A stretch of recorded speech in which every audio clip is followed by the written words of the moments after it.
சீர்காழி அருகே வைத்தீஸ்வரன் கோயிலில் விவசாய சங்கங்கள் மீனவர் நல கூட்டமைப்புகளுடன் அதிமுக பொதுச் செயலாளர் எடப்பாடி பழனிசாமி கலந்துரையாடி வருகிறார். நேரடி காட்சிகளை பார்க்கலாம். அந்த காலத்தில் இருக்கும் போதெல்லாம் நைட்ல தான் கரண்ட் வரும். 12 மணிக்கு மேலதான் செட்டு கிழக்கு போடுவாங்க.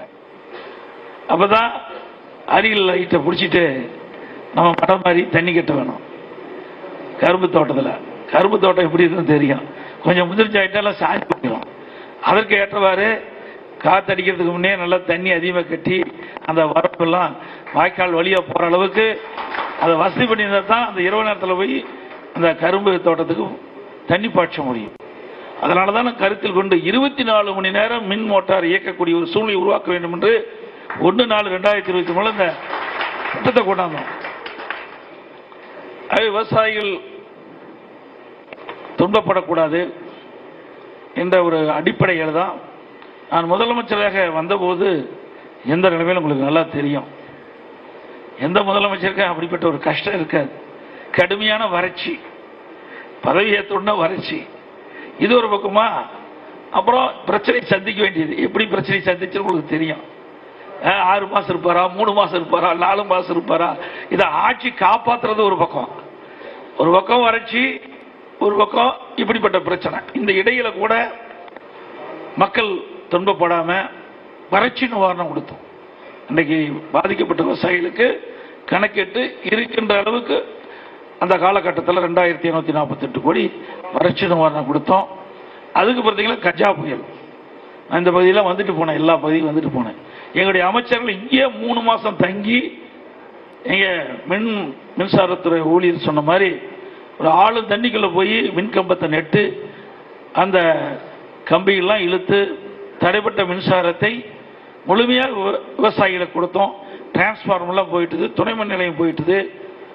இப்படி அந்த கஜா புயல்ல இந்த டெல்டா மாவட்டத்தை புரட்டி போட்டு போயிட்டு அந்த காலகட்டம் ஒரு டைம்.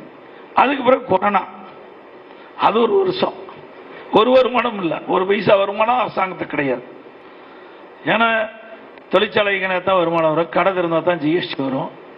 இதில் பெட்ரோல் ஜிஎஸ்டி, பெட்ரோல் இருந்து நமக்கு டேக்ஸ் வரும். அப்புறம் பத்திரப்பதிவிலிருந்து வரும், ரோட் டேக்ஸ் வரும். அப்புறம் கலால் 11 மாசம் கடையை திறக்கல, ஊட்டி வச்சிட்டோம். அப்புறம் ஜிஎஸ்டி வரி.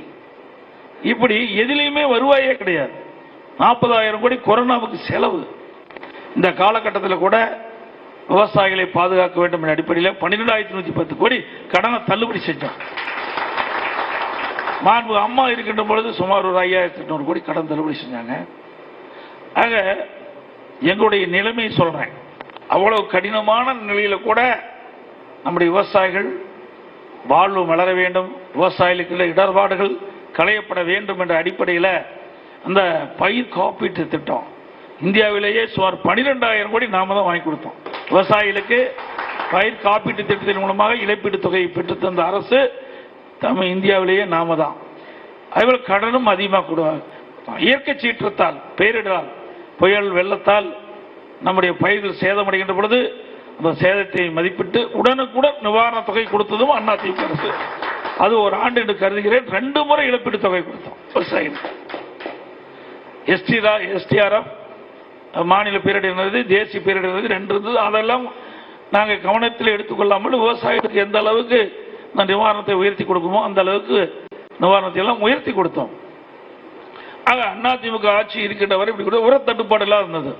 இன்னைக்கு ஒரு விவசாயிகள் பயிரிடுறாங்கன்னா எந்தெந்த காலகட்டத்தில் எவ்வளவு உரம் தேவை அதை கணக்கிட்டு அவ்வப்போது மத்திய அரசிடம் நம்ம கொள்முதல் செஞ்சு உடனுக்குடன் விவசாயிகளுக்கு அந்த காலத்திற்கு ஏற்றவாறு அந்த உரமெல்லாம் தடையெல்லாம் கொடுத்தோம். இந்த ஆட்சி வந்த பிறகு இந்த உர தட்டுப்பாடு இருந்ததாக கூட நாங்கள்லாம் கேள்விப்பட்டோம். நிறைய எங்களுடைய சீர்காழியில் விவசாயிகள் மத்தியில் எடப்பாடி பழனிசாமி பேசி வரக்கூடிய நேரடி காட்சிகளை பார்த்தோம். விவரங்களை பின்னர் வரும் செய்திகளில் பார்க்கலாம்.